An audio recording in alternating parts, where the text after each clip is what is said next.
अस्सलाम वालेकुम लिब्राज, मैं हारिस अज़मी प्रोफेशनल एस्ट्रोलॉजर आपकी खिदमत में हाजिर हूँ कैलकुलेशंस के साथ। एस्ट्रोलॉजिकली कैलकुलेशंस भरपूर अंदाज से आपकी खिदमत में पेश है।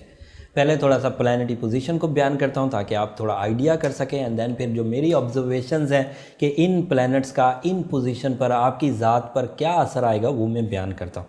थर्ड हाउस काफ़ी मुज़य्यन है, जुपिटर आपके यहाँ थर्ड हाउस में है, मैग्नीफिकेशन का सितारा है, पॉजिटिव है, पूरा साल पॉजिटिव रहेगा और ये आपके लिए अजीज़ व अकारब की और उनसे कनेक्शंस की खुशबख्ती लाएगा। आपसे उनको और उनसे आपको फ़ायदा होता रहेगा। दूसरा, फोर्थ हाउस में वीनस 4 फरवरी को अपीयर हो जाएगा, मतलब जब ये वीडियो आप तक पहुंचेगी तो 4 फरवरी को जब ये अपीयर होगा तो ये काफ़ी यहाँ पर मुस्बत चेंजेस लाएगा। इससे आपकी पर्सनालिटी डेवलपमेंट्स आएंगी, मनी मेकिंग प्लानिंग्स बड़ी इफ़ेक्टिव हो सकेंगी, फाइनेंशियल क्राइसिस में कुछ कमी आएगी, कैरियर ओरिएंटेड कुछ अचीवमेंट्स हो जाएंगी और रोमानवी ज़िंदगी में कुछ डेवलपमेंट्स आएंगी, खुद के भी दिल में कुछ प्लेजर्स आएंगे, लेकिन लंबा नहीं चल पाएंगे। 10 फरवरी को मरकरी के रेट्रो होने की वजह से, और आपके यहाँ मरकरी 6th हाउस में होगा और रेट्रो होगा, और 6th house is a house of physical health. आपके जो तल्लुकात बहुत अच्छे हैं, आपके पास जो वसाइल इस वक्त बहुत स्ट्रॉन्ग हैं, आपकी जो मैनेजमेंट इस वक्त बहुत ताकतवर है, इसमें झोल आना शुरू हो जाएगी। 18 फरवरी को वो मैक्सिमम हो जाएगी, 28 को वो डैमेजेस देना शुरू करेगी, रेट्रो सिवियर हो जाएगी, 17 अप्रैल तक चलेगी। सोशल कनेक्शन वीनस की वजह से बहरहाल ऑन रहेंगे, रोमानवी ज़िंदगी भी ऑन रहेगी, 1-to-1 रिलेशंस ऑन रहेंगे, मोहब्बत के जज्बात पैदा होते रहेंगे, वहाँ से आप बेवफाई या ख़राबी नहीं देखेंगे। लेकिन बड़ी इन्वेस्टमेंट्स बड़ी इन्वेस्टमेंट्स आपके लिए फेवरेबल हैं। थर्ड हाउस में जुपिटर होने की वजह से दोस्तों की तरफ से कुछ ऑफ़र्स भी हो सकती, लेकिन इन ऑफ़र्स को अगर 10 तारीख से पहले सेटल डाउन कर लिया जाए तो ज़्यादा अच्छा है। फिर 10 तारीख को एक मेजर इवेंट है सोलर सिस्टम में और उसको समझकर चलना ज़रूरी है, क्योंकि वो इवेंट काफ़ी असर करता है इंसानी ज़िंदगी पर। मतलब वो छोटा सितारा नहीं है, या उस सितारे की पेशंगोई को हल्का नहीं लिया जा सकता। मरकरी के 6th हाउस में आपके लिए रेट्रो होने की वजह से सेहत के मामलात उलझेंगे ही उलझेंगे।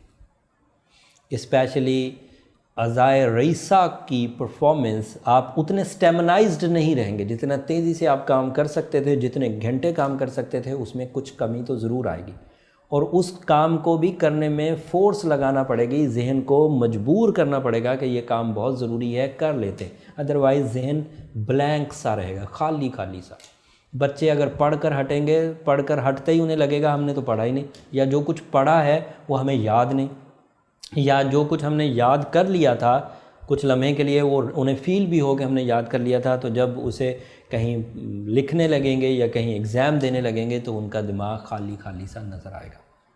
और ये उलझन हर उस क्रिएटिव आदमी को रहेगी जिसकी ज़िंदगी का जो कामयाबी है वो जहन से हो, क्रिएटिविटी हो, फैशन डिज़ाइनिंग हो, तालिब इल्मी हो, हायर एजुकेशन हो, लॉ हो, डॉक्टरेट हो, इसमें सब में कुछ ना कुछ इशू आएगा। So you have to careful.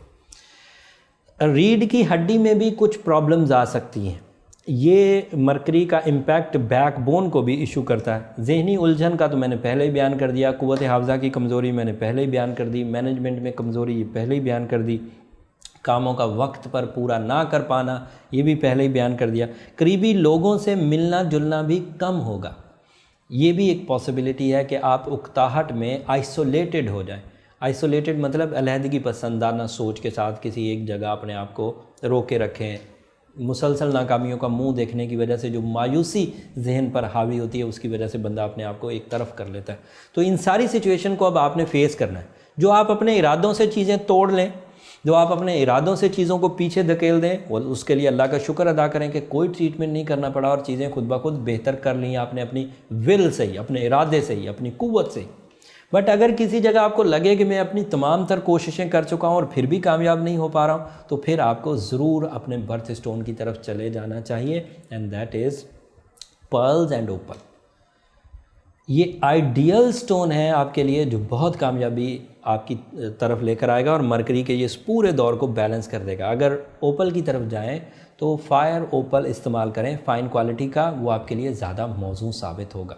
साथ में सूरह शम्स भी पढ़ते रहिए और कोशिश करें लाइट कलर्स, हल्के रंग अपने पहनावे में ज़्यादा से ज़्यादा इस्तेमाल करें, वो आपके लिए मौजू रहेंगे, ज़हन को ज़रा फ्रेश रखेंगे। उम्मीद करता हूँ ये वाली इन्फॉर्मेशन आपके काम आएगी। 16 तारीख को कुछ नई तब्दीलियां हैं, मार्स अपना घर बदलेगा और वो एक काफ़ी इन्फॉर्मेटिव चीज़ होगी। अगले हफ्ते वो भी बयान करेंगे। सूरज भी अपनी नेगेटिव दौर से निकलकर पॉजिटिव दौर में दाखिल होने लगा है, वो भी आपकी ज़िंदगी पर कुछ इम्पैक्ट डालेगा। लेकिन ये सब खबरें अगले हफ्ते। जो लोग पुराने सब्सक्राइबर हैं उन्हें तो पता है कि ये खबरें हफ्ते को रात 10 बजे आपके पास मुयस्सर आ जाएंगी वीडियो की शक्ल में।